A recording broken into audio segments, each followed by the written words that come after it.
অৰুণোদয় আঁচনি পোৱা সকলৰ বাবে টয়লেট এপ্লাই আৰম্ভ হৈ গ'ল। নমস্কাৰ, এই মুহূৰ্তত অৰুণোদয় হিতাধিকাৰীসকলক দিবলৈ লৈছোঁ বিগ ব্ৰেকিং নিউজ, কিয়নো চৰকাৰী টয়লেটৰ বাবে আবেদন কৰিব পাৰিব।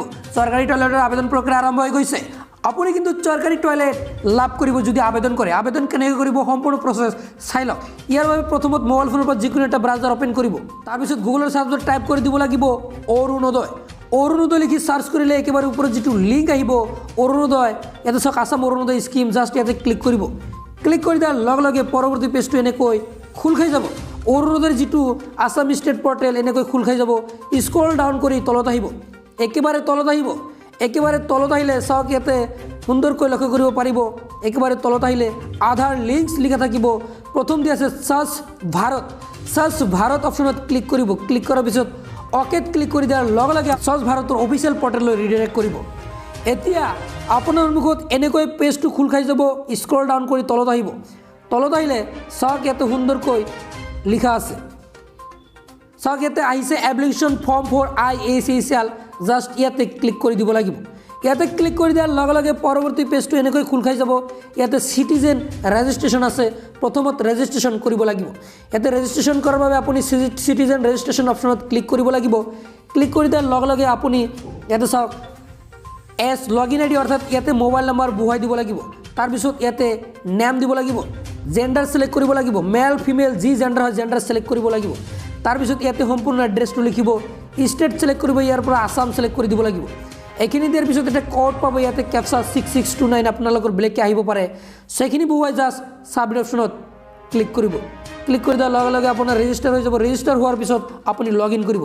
চাওক ইয়াতে লগ ইন আছে, লগ ইনত ক্লিক কৰি দিয়ক।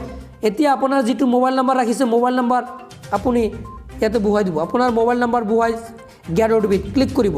গেট OTP ক্লিক কৰি দিয়াৰ লগে লগে OTP আহি যাব। ইয়াতে এণ্টাৰ OTP বহুৱাই দিব। ইয়াতে OTP আছে, OTPটো বহুৱাই দিব।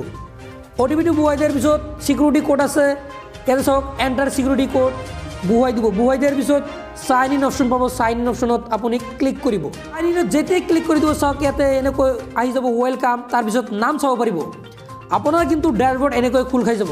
ইয়াতে কিন্তু মোবাইল নাম্বাৰ থাকিব। তাৰপিছত ইয়াতে সম্পূৰ্ণ এড্ৰেছ আপুনি যিটো এড্ৰেছ দিছে ইয়াতে কিন্তু আহি যাব।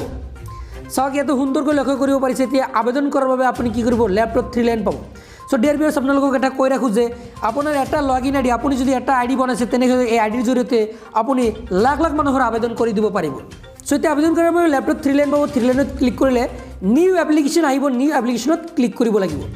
যেতিয়া আপুনি ইয়াতে ক্লিক কৰিব পৰৱৰ্তী আপোনাৰ ফৰ্মটো অনলাইন ফৰ্ম এনেকৈ সম্পূৰ্ণকৈ অ'পেন হৈ যাব। চাওক ইয়াতে প্ৰথম ষ্টেট থাকিব, ডিষ্ট্ৰিক্ট পাই যাব। ইয়াৰ পৰা ডিষ্ট্ৰিক্ট চিলেক্ট কৰিব লাগিব। আপোনাৰ নিজৰ ডিষ্ট্ৰিক্টখন ইয়াতে পাই যাব, ডিষ্ট্ৰিক্টখন চিলেক্ট কৰি দিব লাগিব। তাৰপিছত ব্লকৰ নাম পাই যাব। ইয়াৰ পৰা আপোনাৰ যিখন ব্লক হয় ব্লকৰ নাম চিলেক্ট কৰিব। তাৰপিছত পঞ্চায়তৰ নাম চিলেক্ট কৰিব। পঞ্চায়তৰ নাম চিলেক্ট কৰাৰ পিছত ভিলেজৰ নাম পাই যাব, ভিলেজৰ নাম চিলেক্ট কৰি দিব লাগিব। ভিলেজৰ নাম চিলেক্ট কৰাৰ পিছত হেবিটেশ্যন নেম ইয়াৰ পৰা আপুনি চিলেক্ট কৰি দিব লাগিব। ইয়াতে পাই যাব আপোনাৰ সেই ভিলেজৰ নামো চিলেক্ট কৰি দিব পাৰে। ছেকশ্যন বি টয়লেট ওৱানাৰ্ছ পাৰ্টিকুলাৰ্ছ, যিজনে আবেদন কৰিব ইয়াতে তেওঁৰ ইয়াতে যি আধাৰ নম্বৰ যেনেকৈ নাম আছে ইয়াতে দিব লাগিব। আধাৰ কাৰ্ড ইয়াতে নেম দিব, আধাৰ কাৰ্ড ইয়াতে বহুৱাই দিব। ইয়াতে চাব I am giving my consent, ইয়াতে টিক মাৰ্ক লগাই ভেৰিফাই আধাৰ নম্বৰত ক্লিক কৰিব। ক্লিক কৰাৰ পিছত ভেৰিফাই হৈ যাব। তাৰপিছত ইয়াতে হাজবেণ্ডৰ নেম বা ফাদাৰ নেম লিখিব। তাৰপিছত ইয়াতে জেণ্ডাৰ পাব, মেল ফিমেল, ইয়াৰ পৰা জেণ্ডাৰ চিলেক্ট কৰিব লাগিব। কেটেগৰী আছে, ইয়াৰ পৰা কেটেগৰী APL নে BPL আপুনি চিলেক্ট কৰি দিব লাগিব। তাৰপিছত চাব কেটেগৰী ইয়াৰ পৰা জেনেৰেল SC ST আছে, ইয়াৰ পৰা আপুনি চিলেক্ট কৰিব লাগিব। তাৰপিছত ইয়াতে কাৰ্ড নাম্বাৰটো আহি যাব অট'মেটিকলি। মোবাইল নাম্বাৰ দিব পাৰে, নিদিলেও নহয়। ষ্টাণ্ডাৰ্ডসমূহ আপুনি ফিল কৰিব। তাৰপিছত এড্ৰেছটো ইয়াতে আপোনাৰ সম্পূৰ্ণ এড্ৰেছ দি দিব। আধাৰ কাৰ্ডত যেনেকৈ এড্ৰেছ আছে আপোনাৰ সম্পূৰ্ণ এড্ৰেছ দিব। ছেকশ্যন বিত আপুনি বেংক একাউণ্ট ডিটেইলছ দিব। ইয়াতে IFSC কোড দিব। IFSC কোডটো বহুৱাই দিয়াৰ পিছত ইয়াতে সম্পূৰ্ণকৈ আপোনাৰ IFSC কোডটো আহি যাব। ইয়াতে বেংকৰ নাম আহি যাব, কোনটো বেংকত আপোনাৰ ইয়াতে আহি যাব। তাৰপিছত ব্ৰাঞ্চৰ নেম ইয়াতে দিব লাগিব, ব্ৰাঞ্চৰ এড্ৰেছটো অট'মেটিকলি আহি যাব। চ' এইখিনি ফিল কৰিব নালাগে, অট'মেটিকলি আহি যাব। জাষ্ট ইয়াতে একাউণ্ট নম্বৰ বহুৱাই দিব লাগিব। আপোনাৰ একাউণ্ট নম্বৰ বহুৱাই দিব, কনফাৰ্ম একাউণ্ট নম্বৰ, আকৌ আপোনাৰ বেংকৰ যি একাউণ্ট নম্বৰ ইয়াতে আকৌ টাইপ কৰিব।